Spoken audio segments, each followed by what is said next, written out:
Buenas tardes, bienvenidos a su programa Vive tu Museo.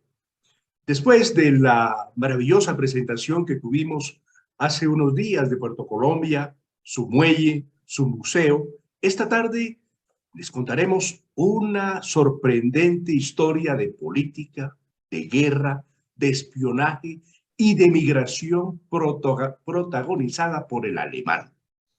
El buque Prinz August Wilhelm, el más lujoso barco que había tocado Puerto Colombiano, diseñado con las últimas tecnologías de ese entonces, con comunicación inalámbrica y más de 2.000 toneladas de metales preciosos, de aproximadamente 5.000 toneladas, en el que podían viajar casi 800 pasajeros.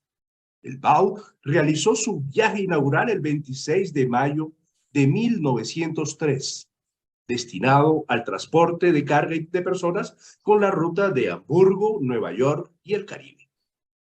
Sus barcos hermanos de la compañía alemana Hapag habían sido vendidos a la Hamburg American Line y se refugiaban en el puerto de Nueva York, cuando entonces Estados Unidos mantenía una neutralidad en la guerra. La historia da un nuevo giro con la destrucción del barco Lusitania frente a las costas de Irlanda el 7 de mayo de 1915 por el ataque de un submarino alemán. Entonces, Colombia fue presionada por los bandos en contienda para que abandonara su neutralidad.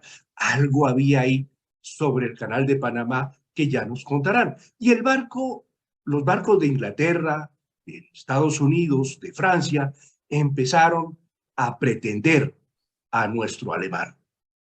Y ahí estaba el PAU en la bahía de Santa Marta desde el 11 de noviembre de 1915, viéndose en peligro. El capitán Auguste de Waal da vuelta al timón para llegar al muelle de Puerto Colombia, donde se sentía respaldado por la gran colonia alemana que habitaba Barranquilla.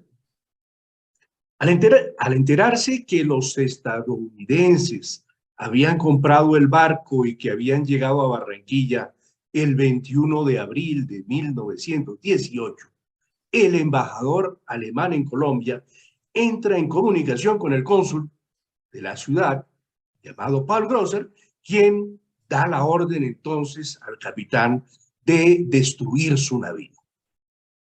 Sin embargo, la noche del incendio, el barco encalló en un banco de arena y solo quedó sumergido el 50%, dejando descubierto el plan. Así, Colombia tuvo que apresar a su capitán y a sus tripulantes, quien por varios meses estuvieron recluidos en la cárcel de Puerto Colombia. Finalmente, los marineros fueron eximidos, dejados en libertad, y muchos rehicieron su vida en puerto. La prensa de la época publicó el suceso por varios meses. Este pecio, como se llama los restos hundidos total o parcialmente, se convirtió en un santuario de la vida humana y un museo sumergido. De sus restos, que reposan cubiertos de corales a 18 metros de profundidad, fueron rescatadas más de 700 piezas, entre cerámicas, porcelana, elementos cartográficos, numismáticos, monedas, medallas, filatélicos como estampillas, sellos, postales, telegramas, vajillas, platos, tazas, entre otros. Después del pasado 22 de abril, es considerado patrimonio cultural sumergido al cumplir 100 años de su hundimiento. Álvaro Mendoza Arango, el más autorizado para contarnos esta interesante aventura. Él nos hablará del contexto histórico de la Primera Guerra Mundial, de la influencia alemana en Barranquilla, que estaba presente en esa época, y de la fascinante historia del alemán. Álvaro es barranquillero de pura cepa. Cursó sus estudios de ingeniería mecánica en el MIT de Massachusetts, Cambridge. Su vida profesional estuvo en gran parte dedicada a trabajar en la industria de fertilizantes y petroquímica en la empresa Monómeros Colombo Venezolanos, y en el área de metalmecánica en la Unión Industrial y hasta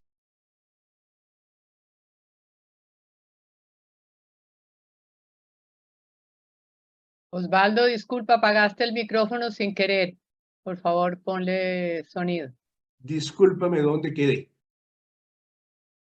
Decía que Álvaro Mendoza Arango es el más autorizado para contarnos esta interesante aventura y nos hablará del contexto histórico de la Primera Guerra Mundial, de la influencia alemana en Barranquilla, presente desde la época, y de la fascinante historia del alemán. Álvaro es barranquillero de pura cepa, cursó sus estudios en MIT de Cambridge, Massachusetts. Su vida profesional estuvo en gran parte dedicada a trabajar en la industria de fertilizantes y petroquímica en la empresa Monómeros Colombo Venezolanos y en el área de metalmecánica en la Unión Industrial y Astilleros de Barranquilla. Fue director del Departamento Administrativo de Ciencia, Tecnología e Innovación de Colciencias entre 1998 y el año 2000. Como veremos, Álvaro es un estudioso apasionado de la historia de la tecnología en Colombia. Él se centra particularmente en Barranquilla, la única ciudad que tiene una ventana al mundo y es la puerta de oro de la mayoría de los adelantos tecnológicos que entraron al país en diferentes épocas. Con este propósito ha investigado la historia de la navegación fluvial, la del ferrocarril de Bolívar, la de la aviación y la del tranvía en Barranquilla. Colaboró en la preparación de los tranvías de Barranquilla realizado por Allen Morrison. A raíz de la investigación del hundimiento del vapor Prinz August Wilhelm, se ha propuesto continuar con el tema del naufragio del vapor América, nave que encalló en el Cabo Augusta, cerca a Bocas de Ceniza, al cual le dedicaremos, si él está de acuerdo, un próximo programa. Ha sido miembro de varias organizaciones dedicadas a la investigación de la historia del transporte, como la Steamship Historical Society of America y de la National Peace Society de Gran Bretaña. Bienvenido, Álvaro.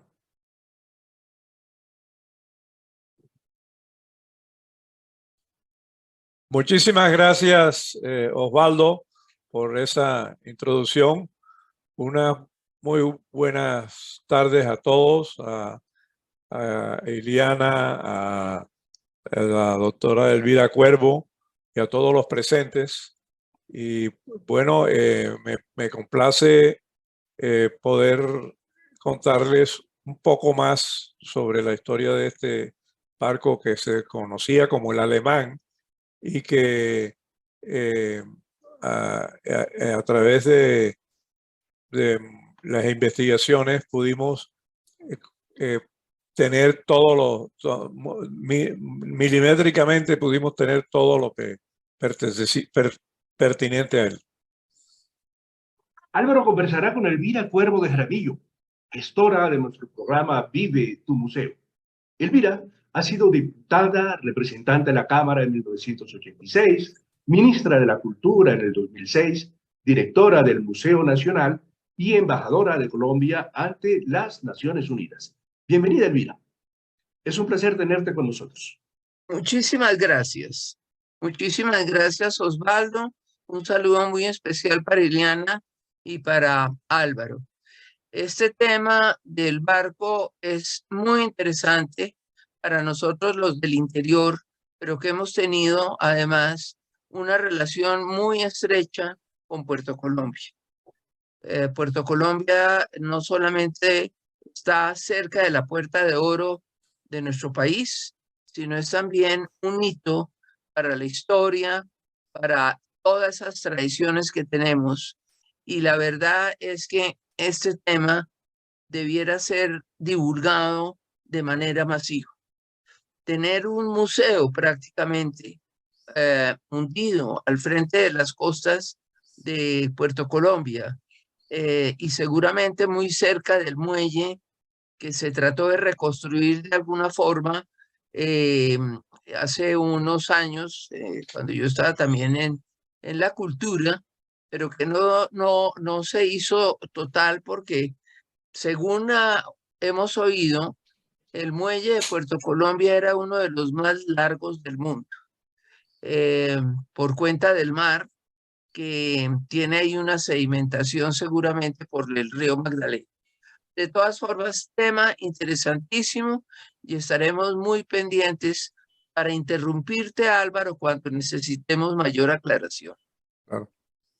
También nos acompaña Iliana Restrepo, reconocida gestora cultural de Cartagena, diplomada en gestión cultural por la Universidad de Cartagena, profesional en estudios literarios de la Universidad Autónoma de Bucaramanga, magíster en e-learning y redes sociales de la Universidad Internacional de La Rioja y máster en escritura creativa de la Universidad de Salamanca. Iliana trabajó durante más de 10 años en el sector del turismo. Posteriormente, se desempeñó como gerente del Colegio del Cuerpo, fue directora del área de internacionalización de la Universidad Tecnológica de Bolívar y directora de Relaciones con el Medio en la Universidad Jorge Tadeo Lozano. Además, es docente en comunicación oral y escrita en el Colegio Mayor de Bolívar. Bienvenida, Iliana. Muchas gracias, Osvaldo, y buenas tardes a Álvaro, a Elvira y a todos los asistentes. Este tema para mí ha sido una cosa sorpresiva. Bueno, yo vivo en Cartagena, tan cerca y tan lejos a veces de Barranquilla y de nuestra historia y de la cantidad de cosas que este país nos tiene guardadas como sorpresas, y esta es una de ellas para mí. Es una sorpresa este tesoro sumergido que tenemos, ¿no? Porque hablamos mucho del San José y de otras, pero esto no lo conocía realmente y me parece muy interesante lo que vamos a escuchar hoy. Ojalá lo disfruten tanto como yo lo he disfrutado conociéndolo. De nuevo, bienvenidos a todos. Ustedes pueden hacer sus preguntas por la plataforma Zoom y por el Facebook. Nuestro invitado responderá al final de su presentación.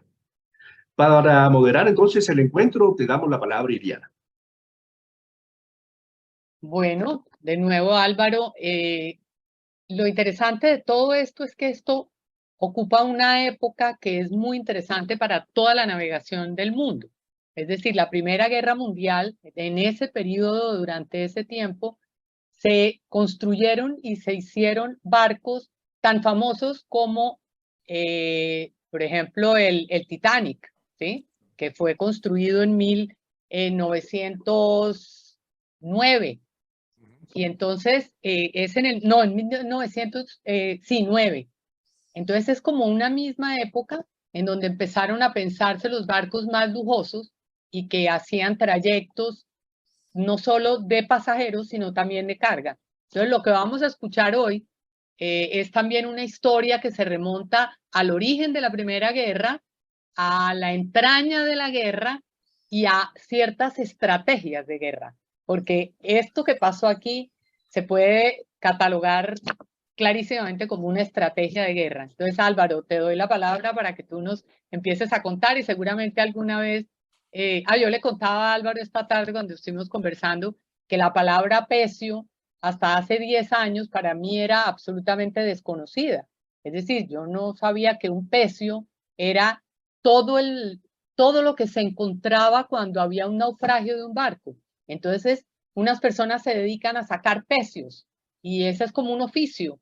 Y entonces no lo sabía, lo conocí hace como 10 años, posiblemente muchas personas no lo saben y son cosas interesantes que uno va aprendiendo a lo largo de la vida y que Álvaro hoy nos va a develar otras. Adelante, Álvaro. Gracias. Bueno, básicamente sería, ok, gracias Luis Fernando por la diapositiva.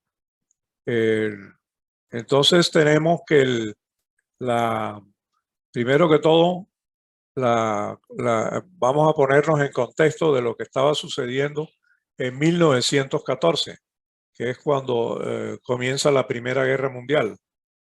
Tenemos que todo se ocasionó por el asesinato del archiduque Francisco Fernando, que fue asesinado por la mano negra de Serbia, y eso provocó que el imperio austrohúngaro reclamara fuertemente a Serbia, y más que todo el imperio alemán, cuyo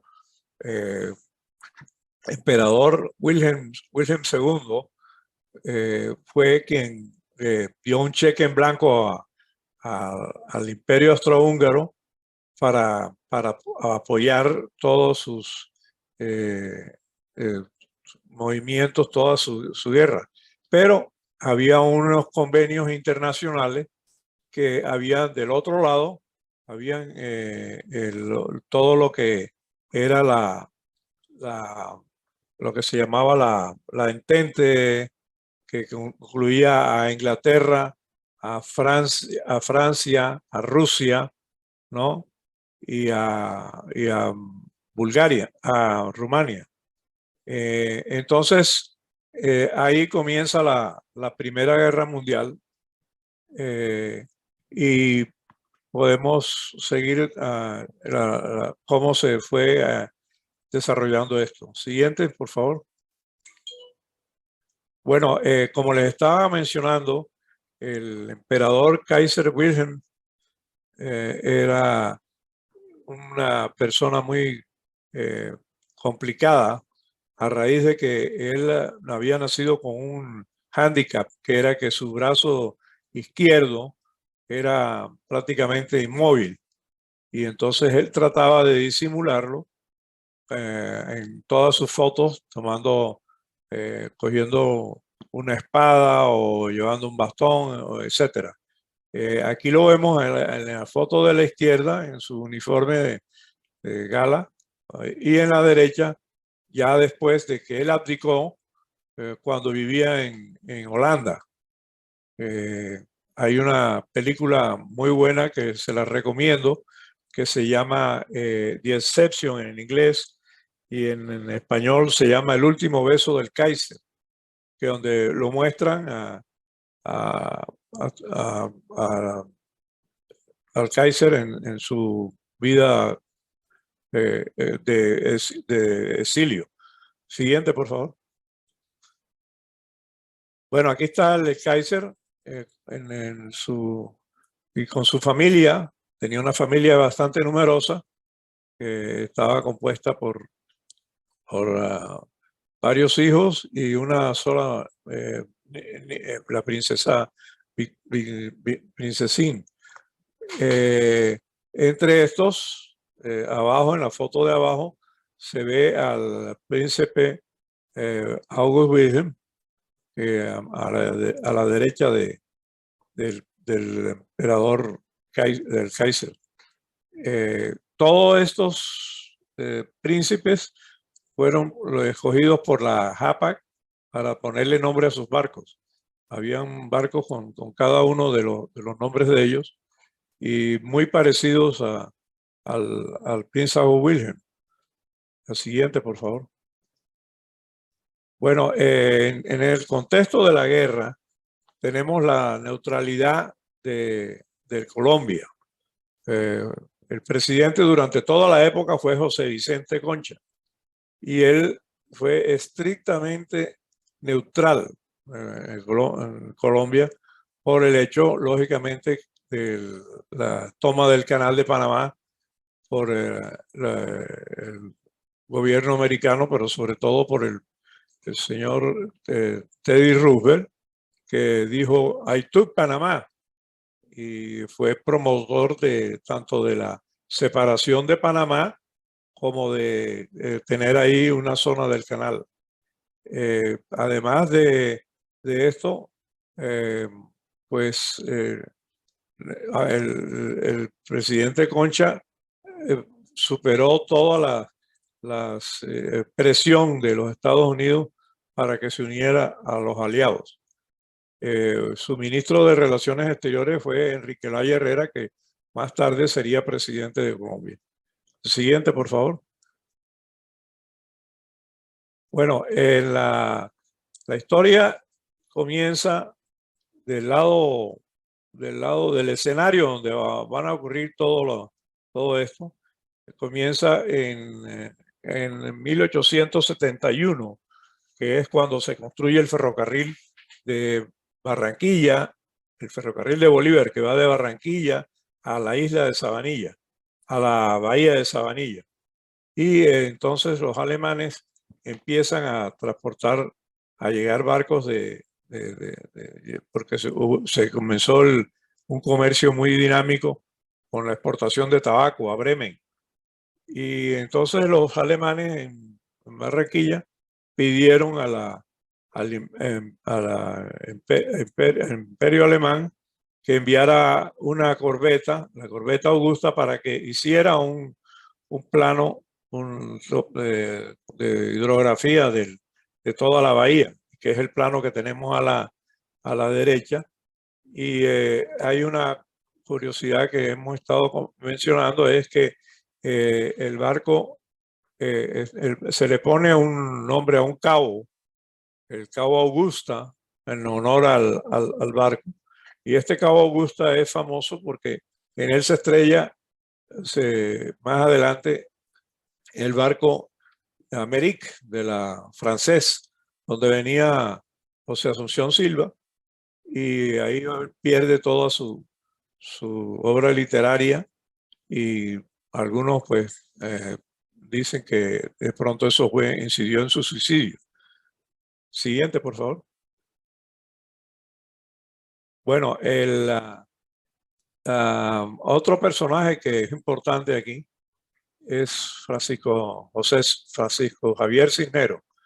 Él construye el ferrocarril a partir de Sabanilla hasta Puerto Colombia. Él es el que funda Puerto Colombia y construye el muelle, ¿no? El Francisco Javier Cisneros tenía también pudo haber hecho irse a Inglaterra, a vivir a Inglaterra, y ahí creó, con los bancos ingleses, creó una compañía que se llamaba la Barranquilla Railroad and Pier Company. Por eso la sigla BRIP.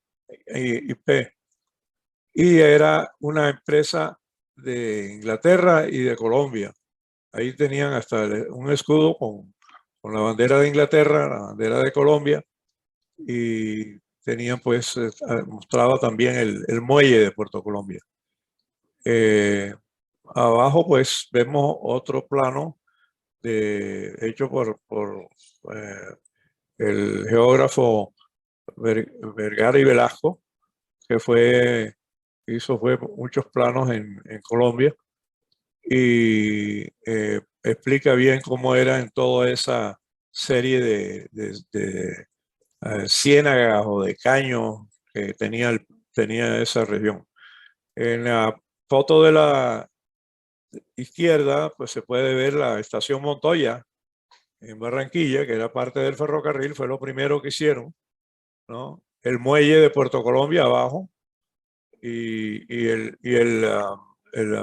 la carrilera al lado, exacto, ahí la carrilera, ahí se ve el faro que tenía Puerto Colombia y que se derrumbó. Siguiente, por favor. Bueno, esta es la colonia alemana en Barranquilla. Ahí están todos los personajes que tuvo la ciudad. Y más que todo quisiera señalar a Paul Grosser, que fue el vicecónsul que le tocó ir a rescatar al capitán que lo habían puesto preso a raíz del hundimiento del barco. Y lo mismo el señor Karl Meisel, que fue quien vino a fundar en Barranquilla una misión de educación de Alemania y creó prácticamente la educación. Hubo un colegio que se llamaba Karl Meiser y que luego se transformó en el Colegio de Barranquilla para varones. Más que todo, también está Morris Sitkin, que fue cónsul de Alemania y fue también un personaje muy importante en la vida comercial de la ciudad. Siguiente, por favor. Bueno, aquí vemos otro alemán, el Juan Bernardo Elbers a la izquierda, que Juan Bernardo Elbers creó el primer astillero en Barranquilla y promovió la navegación por el río Magdalena. Él tuvo mucha amistad con Bolívar y recibió la concesión de la navegación. Y a la derecha vemos a tres personajes, Königsberg y Wessel, que fueron los que construyeron el ferrocarril de Bolívar, y Francisco Javier Cisneros a la derecha, que fue prácticamente el que desarrolló toda esta infraestructura de transporte, ferrocarril, muelle, ¿no? Y también transporte fluvial. Siguiente, por favor. ¿Ahí no tuvo él algo que ver con lo de Bocas de Ceniza que hablábamos o no? Eso fue después. No, pero sí es bueno lo que me has señalado. Los alemanes también, aquí tenemos los logros alemanes en Barranquilla y vemos la descripción de Königsberg y Wessel, que fundaron pues construyeron el ferrocarril de Bolívar y tenían una flota fluvial importante, pero también lo que señalas es que las obras de Bocas de Ceniza comenzaron con una firma alemana que desgraciadamente pues por la guerra se suspendió, pero ellos llegaron, era una firma que iba a hacer todo el estudio del río Magdalena y lastimosamente pues nada más se quedó en los primeros sondeos que hubo ahí. También estaba de los logros alemanes en Barranquilla, la empresa Giesecke Angel, que fueron los promotores de Escalda junto con Ernesto Cortizos, Álvarez Correa, ¿no? Y debido a ellos, pues se estableció la primera aerolínea de Colombia, que fue después se convirtió en Avianca. También existía la empresa Hanseática, que era una casa comercial, y Müller & Siskin, y finalmente el colegio alemán, que todavía existe, ¿no? Ha pasado por varias etapas, y aquí vemos a la derecha el colegio en la época de 1930 a 1940, pero infortunadamente con la guerra tuvo que cerrar y se convirtió en el Colegio del Prado. Le contaba yo a Álvaro cuando estuvimos hablando que en los recuerdos de la gente hace muchos años, en Cartagena, a Cartagena llegaban los aviones de Scatta que acuatizaban, o sea, llegaban a lo que se llama hoy el Muelle de los Pegasos. Y el Muelle de los Pegasos se llama así porque los aviones de Scatta tenían estos que eran anfibios, que eran, ¿cómo se llama eso? Hidroaviones. Tenían un logo que era un Pegaso y les decían los Pegasos. Entonces ahí como quedaban ahí, como amarizaban ahí, entonces el Muelle de los Pegasos se llama el Muelle de los Pegasos por esos avioncitos que eran una maravilla en esa época, que llegaban ahí, eran una curiosidad. Y lo de la educación, pues fue muy casual encontrarme yo entre la influencia alemana, que fue tan importante para el desarrollo de Barranquilla en esta época que estamos hablando, con el bisabuelo de mi hijo menor. El bisabuelo de mi hijo fue Karl Meisel, de quien se habló en la diapositiva, en 2 diapositivas anteriores. que fue una misión colombiana del Congreso de Colombia que invitó a esta serie de personajes para que vinieran a desarrollar la educación en Colombia. Y entre esos vino Karl Meisel y su esposa, que también era educadora, vinieron los dos y fundaron estos colegios en Barranquilla. Yo no sé si me equivoco, pero hay un barrio que se llama Karl Meisel en Barranquilla, además. Creo que sí, creo que sí. Entonces, pues era una anécdota personal, pero que tiene que ver con el desarrollo No, de estos muy importante acontecimientos. la figura. Hoy en día, el rector de la Universidad del Norte, Adolfo hermano de mi Meisel, es hijo. descendiente de él. Adolfo tuvo la gentileza de prologar el libro que escribí con Enrique Gidi, que se llama De la Gloria al Olvido, y pues él es muy activo en hacerle propaganda a todo, a la SCADA y Claro. a todo lo que tiene que ver con Claro, es que Adolfo es hermano de mi hijo. También es su bisabuelo. El Karl Meisel es el bisabuelo de Adolfo también. Ya. Ahí está todo conectado. Okay. Indudablemente, las dos guerras, tanto la del 14 como la siguiente, de la Segunda Guerra Mundial, produjeron un éxodo de alemanes enorme. Y Colombia recibió a muchos. Yo me acuerdo de haber oído pues, los campos de concentración horribles en Sabaneta, Fusagasugá, y otro que se llamaba El Cielo en Cachipay.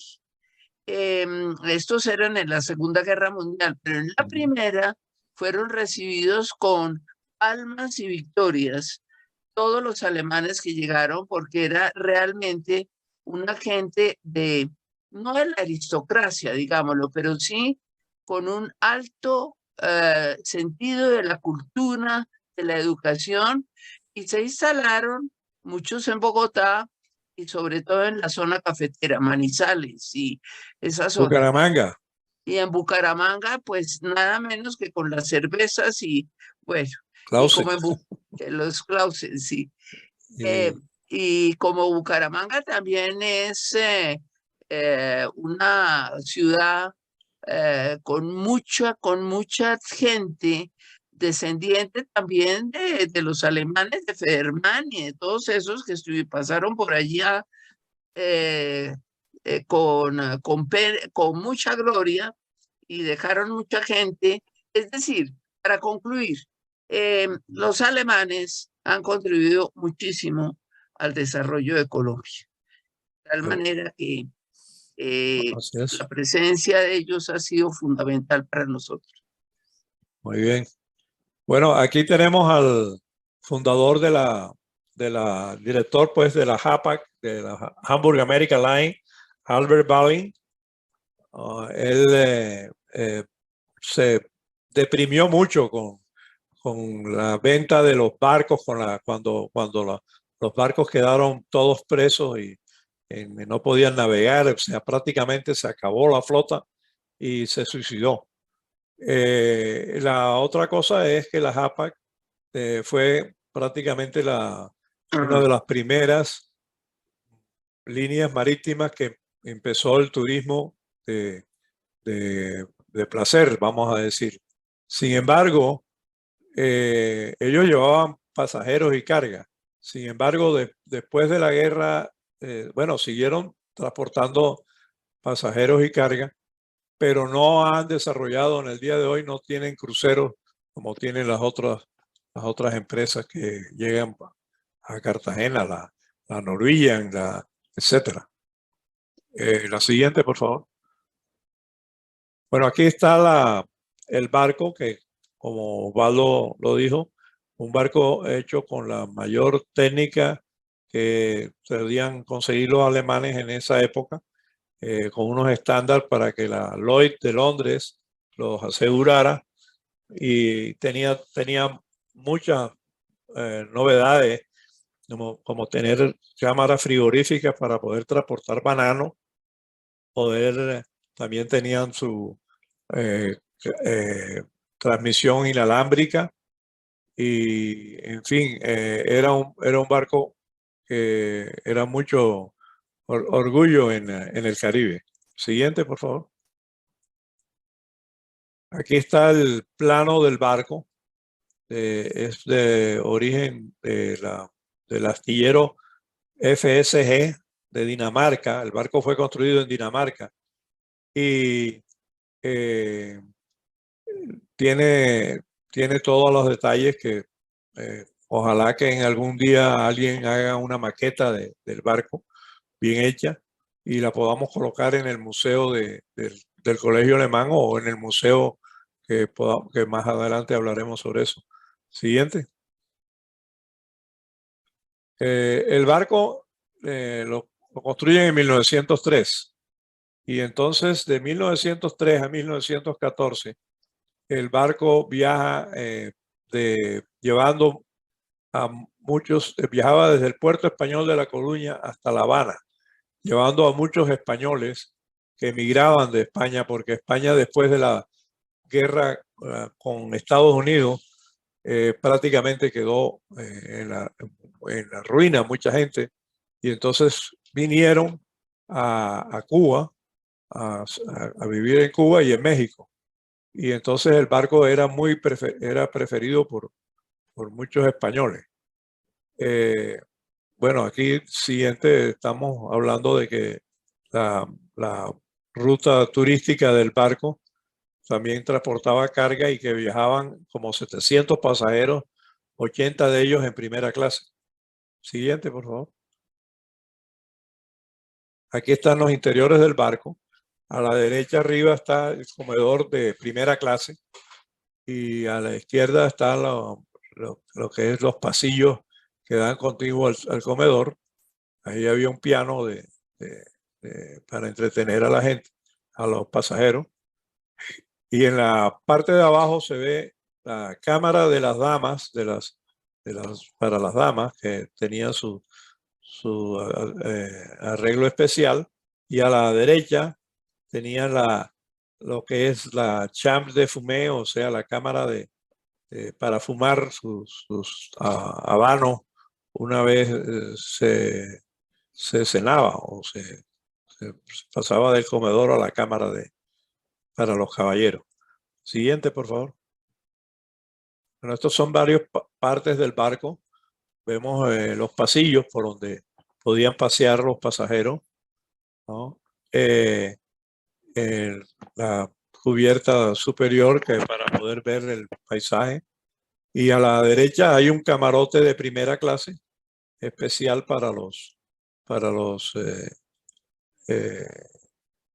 tenía todas las instalaciones de confort en esa época. La siguiente.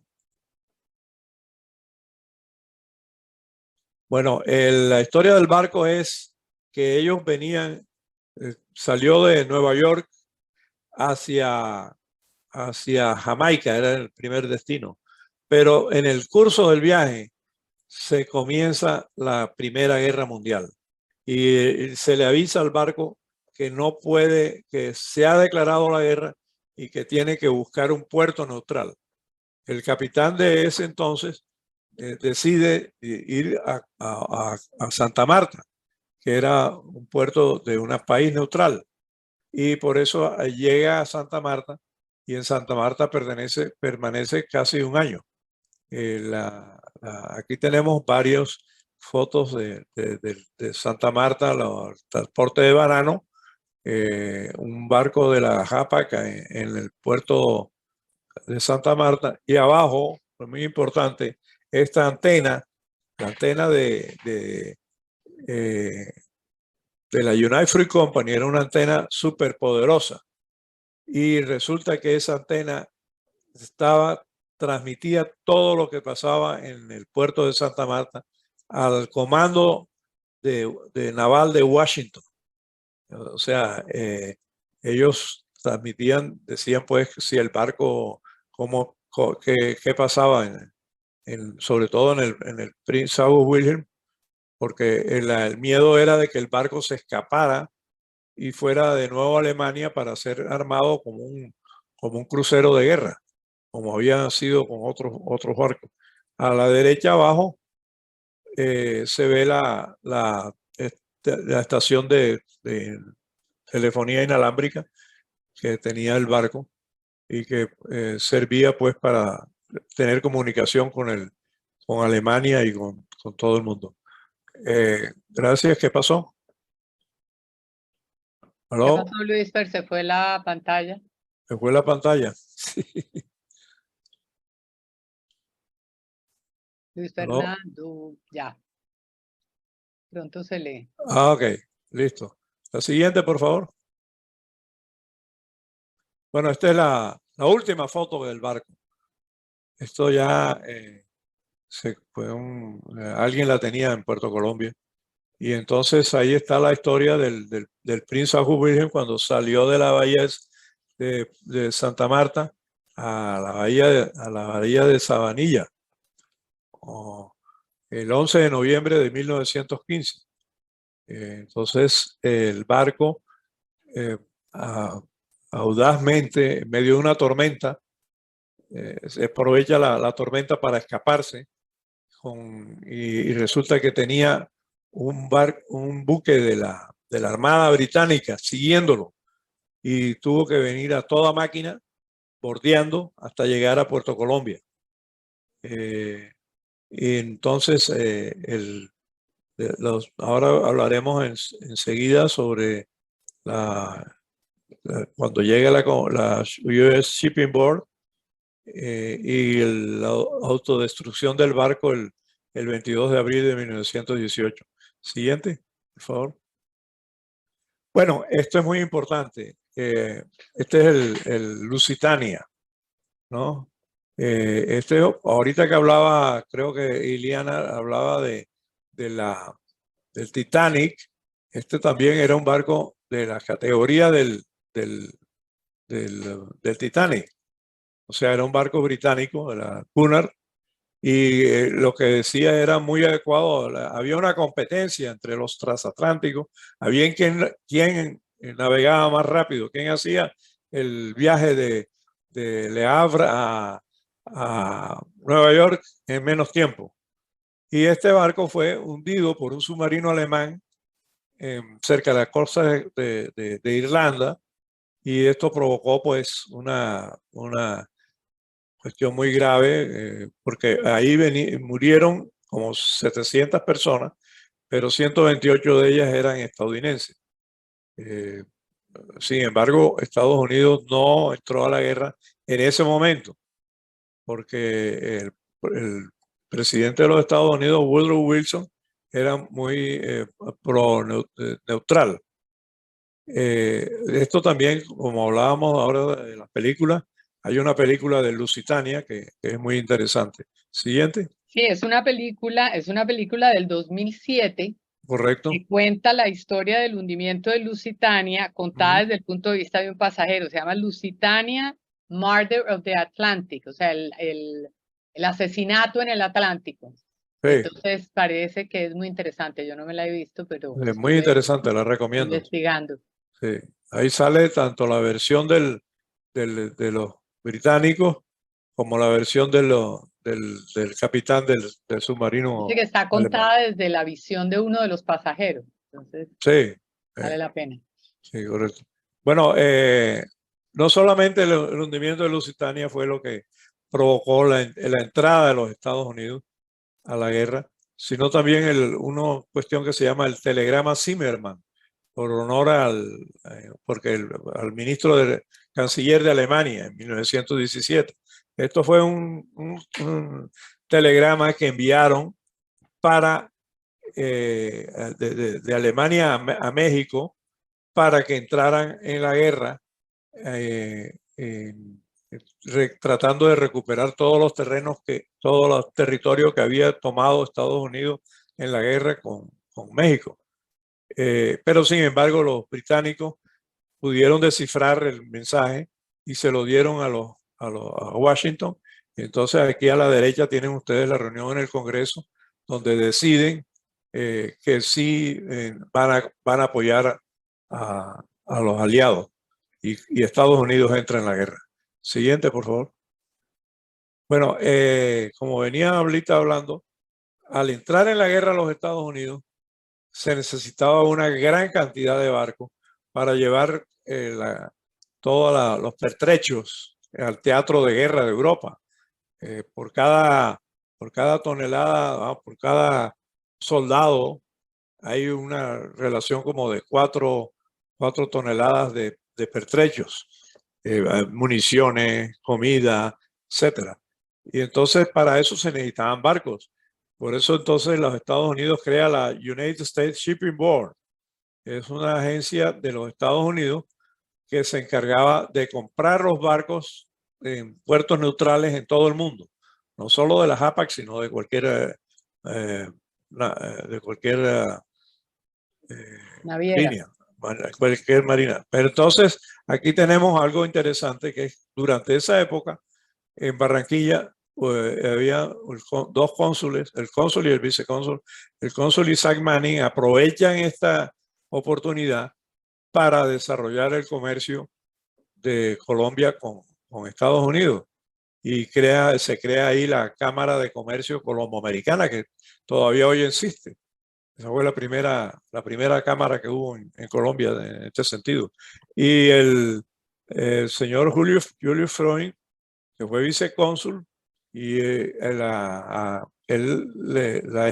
hija de él legó el Museo Romántico, la casa donde está el Museo Romántico, lo legó su hija, y por mucho tiempo pues estuvo funcionando, pero desgraciadamente pues ha tenido que cerrarse porque está en reparación, ¿no? Y bueno, eso sería una cuestión de que ojalá se pudiera volver otra vez a tener ese museo. Siguiente. Bueno, esta es una escena, o sea, una Pintura. Exacto, que lo hizo mi amigo, el arquitecto Pierre Mandonet, y él se imaginó cómo fue el último momento del barco Prince August Wilhelm. Lo que cuenta la prensa de esa época es que fue incendiado primero que todo. Llegaron mucho combustible en la cubierta y le prendieron fuego. Y abrieron las válvulas y entonces habían dejado que el barco se fuera, lo soltaron de las amarras y se fuera. Y entonces aquí llega a la derecha, ven ustedes un bote con los tripulantes y el guardia que me cuentan que le dieron bastante licores para que para poder prácticamente no se diera cuenta de lo que estaba sucediendo. Esto que aparece aquí son los topes del tren. Esta es la punta del muelle que estuvieron hablando del otro día sobre el programa de la plataforma del muelle de Puerto Colombia. Y a propósito, la tripulación del barco ya era una tripulación de solamente 19 personas. La pregunta que me hiciste, Giliana, ellos era la que llaman una tripulación esqueleto, o sea, lo básico, nada más. Todos los eran sirvientes, ¿cómo se llama? Todas las personas que necesitaban para atender a los pasajeros, eso se habían ido ya hace rato. Siguiente, por favor. Bueno, estas son las últimas fotos del barco. El barco no se hundió completamente al principio, sino quedaron estas ruinas del pecio, digamos. Y esto para mí personalmente es una cuestión muy importante, porque ¿por qué me interesé yo en este libro, en esta historia? Mi papá me llevaba a Puerto Colombia cuando yo tenía 5 años y me mostraba estas ruinas y me contaba la historia de lo que había pasado. Mi papá tenía en esa época pues como 18 años y vio todo, supo todo de lo que fue en esta cuestión. Eso fue, pues, para mí, por eso la importancia de esta foto. Siguiente, por favor. El barco quedó, como dije ahorita, cerca del muelle, en un bajo. Aquí está en este círculo, exacto, ahí está. Se alcanza, yo no sé si alcanzan a ver una sombra, no, esa fue tomada por mi amigo Kenneth Levy, y el muelle está muy cerca. Fíjense que el muelle está relativamente cerca a la punta del muelle, al barco. Y eso se comprueba en la carta náutica de la DIMAR, donde muestran la ubicación del muelle y donde muestran la ubicación del pecio del Prince Edward William. Siguiente, por favor. Bueno, aquí llegamos a los objetos recuperados del barco. Eso fue, perdón, a través de muchos años, la población de Puerto empezó no de Puerto, sino en general, empezó a tomar los objetos del barco, y muchos de los porteños tenían estos recuerdos en la casa. Y entonces Enrique Gidi se puso en la tarea de recuperarlos, no solamente de recuperarlos, sino también de devolverles a su estado original. Aquí tienen más de los objetos. Entonces se hizo un tratamiento. Él comenzó a hacerles un tratamiento en su taller de restauración, con unos procedimientos que hay que ponerlo en agua salada. Claro. Y después, o sea, eso tiene su técnica. Y lo hizo en el taller Palestina, que es el taller que tiene, que queda en la misma fábrica de donde fabricaban los Zipper Gidi. Aquí está el resultado, ¿no? Cómo estaba antes y después cómo quedaron. Y están varias piezas.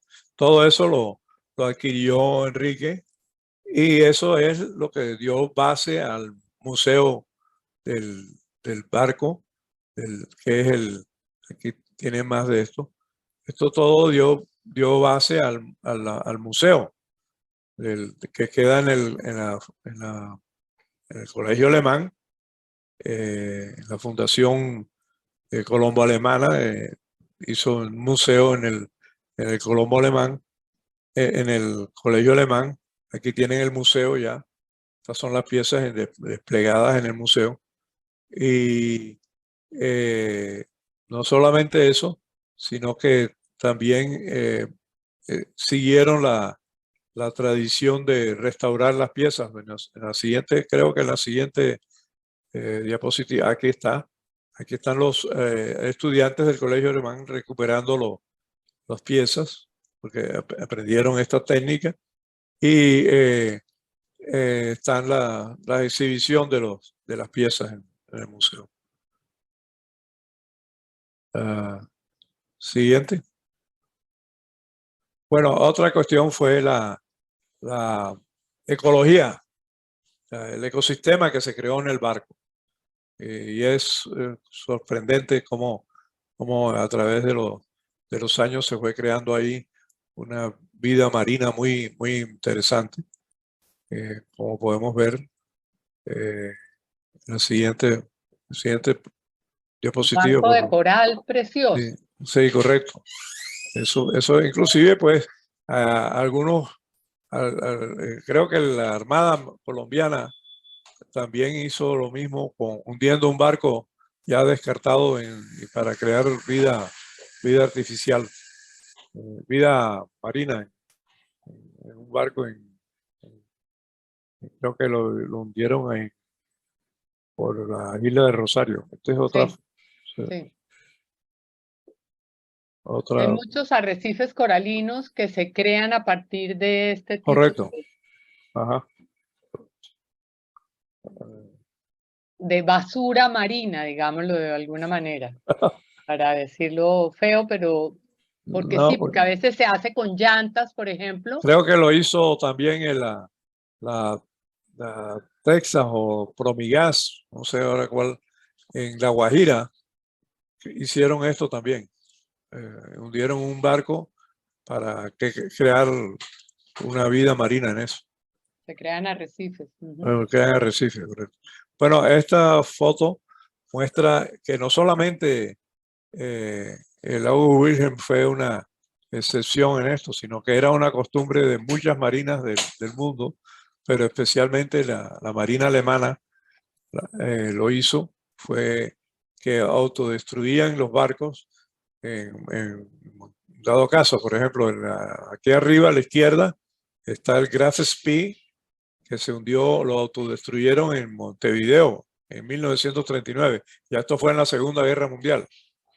Y a la derecha está el Dresden, que también fue hundido por los alemanes cuando entraron a una bahía y porque habían ya tenido un combate con unos buques británicos, y entonces entraron a la bahía para reparar los daños y los británicos le cerraron la vía, y entonces ellos a través de una treta hundieron el barco para que no lo pudieran recuperar los británicos.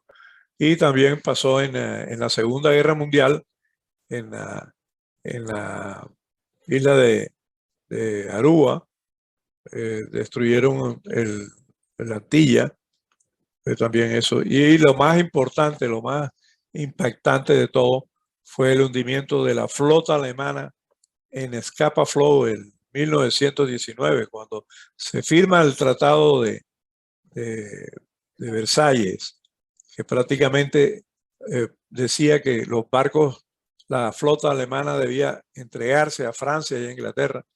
Los alemanes muy hábilmente, coordinadamente, hundieron toda la flota en Scapa Flow.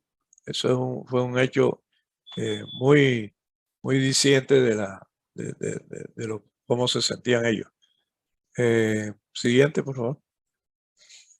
Bueno, aquí sí les recomiendo el libro de La Gloria al Olvido, que escribí como coautor con Enrique Gidi. Ahí tienen mucho más información sobre esto. Cualquier pregunta, pues, como quieran.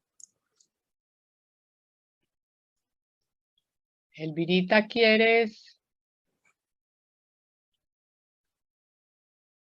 Pues mira, a mí me ha sorprendido toda esta historia que nos ha contado Álvaro, y por supuesto tengo el mayor interés de comprar y de leer el libro.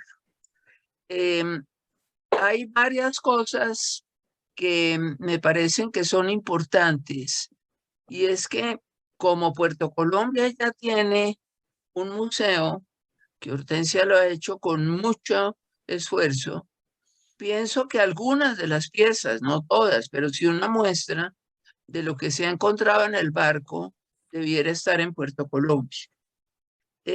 Para contarles que hoy en día, para la declaratoria de interés de bien cultural, ya sea municipal, ya sea departamental o nacional, se necesita que en el sitio en que se declare un bien de interés cultural haya un museo comunitario, un museo de la localidad, pero un museo.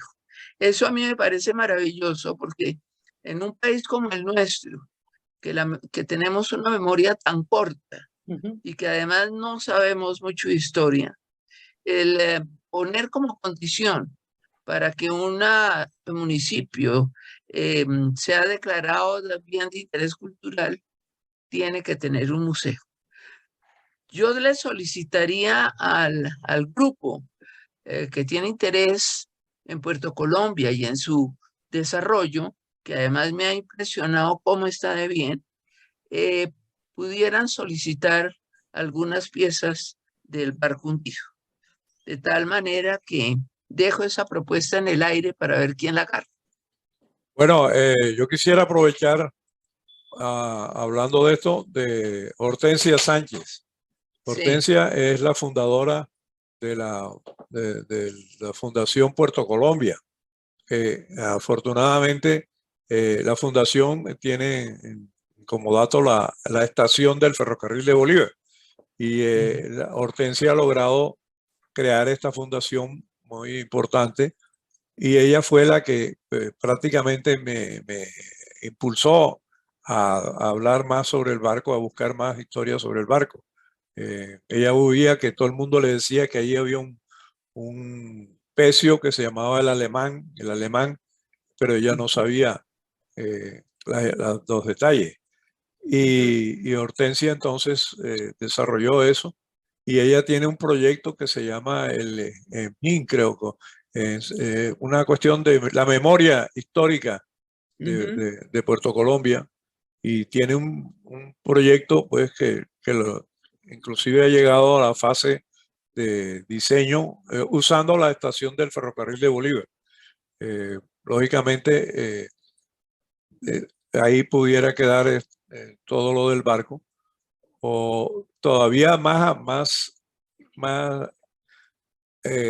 ¿cómo se diría?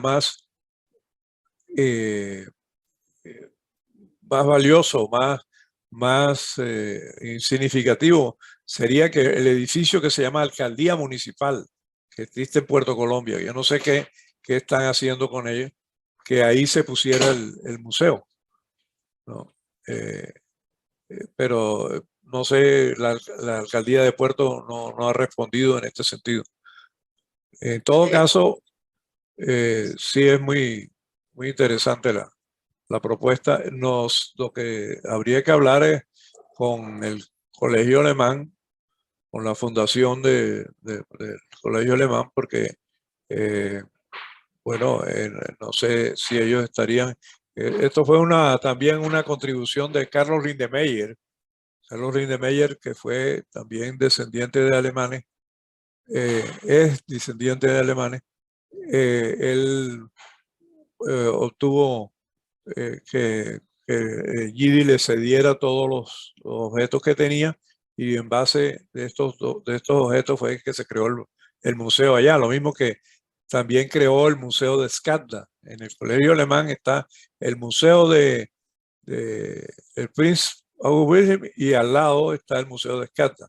El problema con el Colegio Alemán es que se necesita un protocolo, avisarla para que le muestren a uno los objetos, los museos.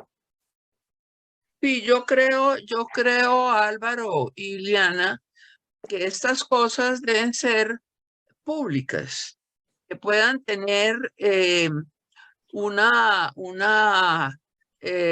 presentación pública, porque si hay que hacer cita, si es difícil que la gente vaya a los museos hoy en día, no se le puede poner más Eso talanqueras. es verdad.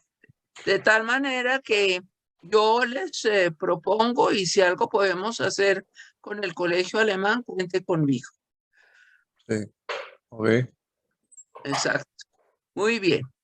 Por otro lado, sí, Hortensia ha hecho una labor maravillosa, y en algunas de estas diapositivas que nos pasaron en la reunión anterior, vimos la construcción de la alcaldía de Puerto Colombia, y es una cosa muy linda. Ese es un bien de interés cultural muy importante de orden departamental. Muy bien. A propósito, ahora que mencionaba, el Pecio es prácticamente un museo sumergido. O sea, cumplió 100 años de hundido en el 2018, y pasó a ser patrimonio cultural sumergido. Claro. Y tiene entonces todos los reglamentos y las normas que la UNESCO tiene acerca de los patrimonios culturales sumergidos. Hay un profesor que se llama Juan Guillermo Martín, de Uninorte. Él es arqueólogo y es buzo. Él ha tenido mucho interés en el Galeón San José, pero también conoce muy bien el Prinz August Wilhelm. ¿Aló? y pues ha tenido ¿me están oyendo? Sí, sí, sí, Claro, Ok. perfectamente. perfectamente. Él ha acompañado y ha hecho un reconocimiento del barco. Magnífico, magnífico. A mí me tocó en algún momento de mi vida el problema del galeón San José. Y es que ahí hay unos problemas jurídicos muy, muy complicados porque hay un contrato con una de esas compañías, que manejan esos temas, que no se ha podido aclarar, de tal manera que mientras se puede aclarar eso, ojalá no expolien totalmente el barco, porque sí ha salido ya mucha cosa de ahí. Sí. Afortunadamente, de Puerto Colombia, pues afortunadamente no tiene muchos esmeraldas o cosas de oro o lo que sea, Rocotas que tiene el o San José. morrocotas. Bueno, sí.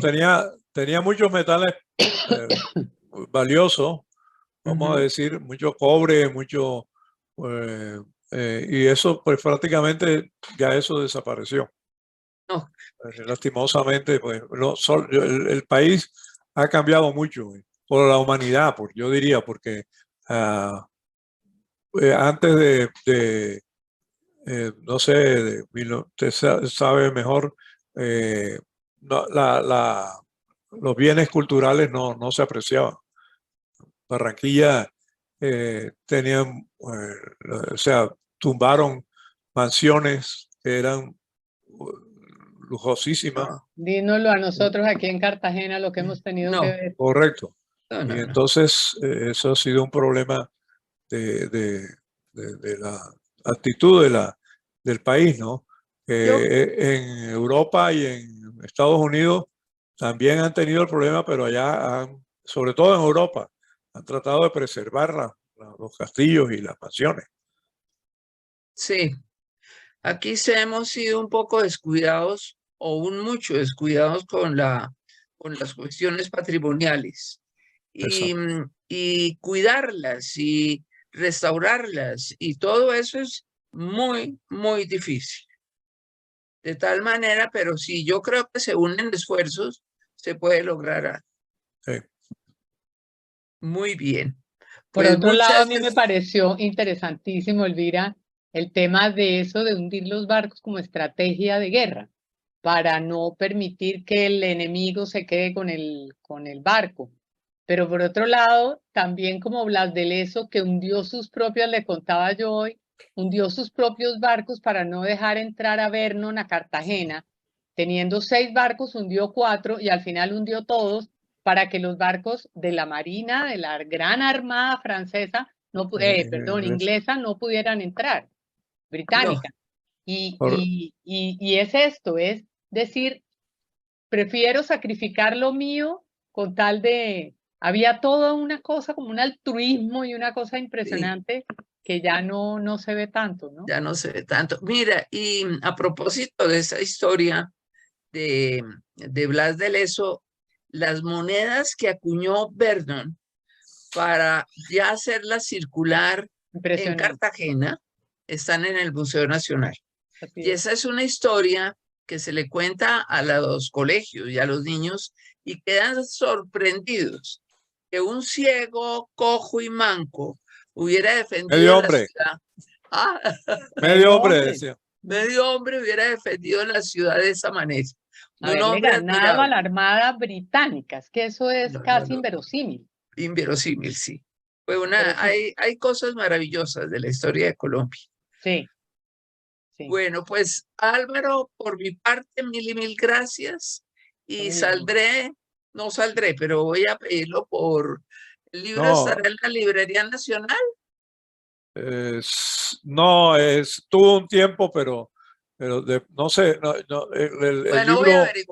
Voy a averiguar. Aquí por internet uno sabe todo. Ok. Mil gracias, Iliana, un abrazo. Gracias, y nos veremos. Gracias, mi señora. amor. Gracias. Osvaldo está por ahí.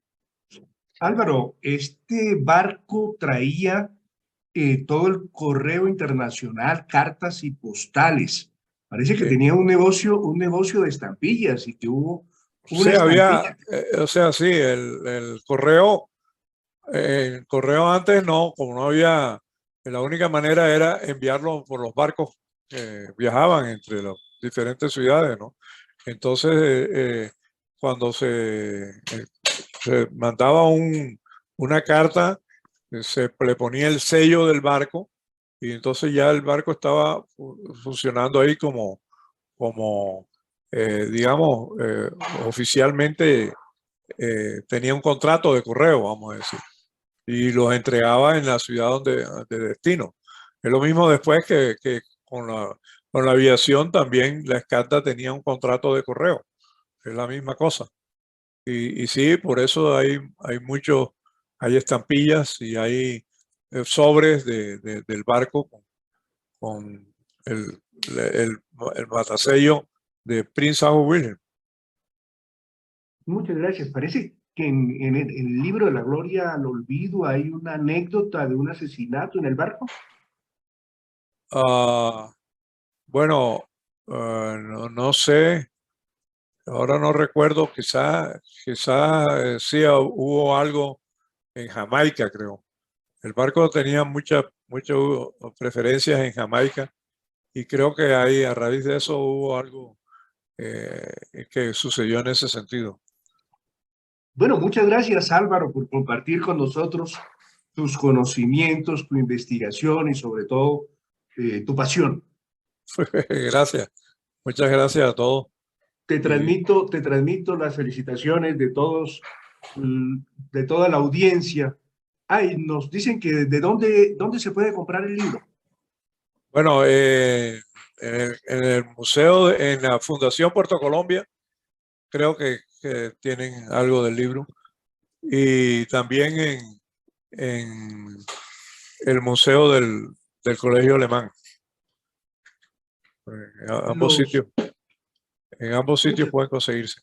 Muchas gracias. Los invitamos nuevamente a visitar Puerto Colombia, su malecón, su muelle, las estatuas de las culturas de los inmigrantes, el museo y ahora a preguntar por esa historia del alemán a pocas millas del muelle.